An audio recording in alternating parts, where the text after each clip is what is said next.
Big boss day 85 promo ఒకటిలో మీరు ఎవరినైతే ఫైనలిస్ట్‌గా చూడొద్దని అనుకుంటున్నారో, ఎవరి ప్రయాణాన్నైతే ముందుకు సాగకుండా ముగిద్దామని అనుకుంటున్నారో, వారిద్దరు సభ్యుల్ని తగిన కారణాలు చెప్పి నామినేట్ చేయాల్సి ఉంటుందని బిగ్ బాస్ అంటారు.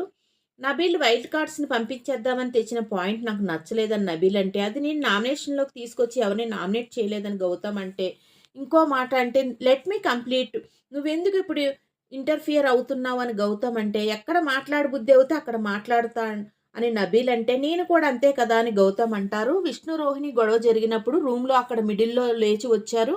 అమ్మాయి మ్యాటర్ నాకెందుకని చెప్పారు అక్కడ అని పృథ్వీ అంటే, వర్క్ విషయంలో ఏమైనా ఉంటే నేను సార్ట్ ఔట్ చేస్తాను. మీ పర్సనల్ విషయాల్లో నేను ఇన్వాల్వ్ అవ్వనని చెప్పాను. అది పర్సనల్ విషయం అని అవినాష్ అంటారు. ఎంటర్‌టైన్‌మెంట్ ఒకటే చూపిస్తున్నారని పృథ్వీ అంటే, 7 వారాలుండి 2 సార్లు మెగా చీఫ్ అయ్యాను. నేనేమి ఆడలేదు. ఓన్లీ ఎంటర్‌టైన్‌మెంట్ చేస్తున్నాను.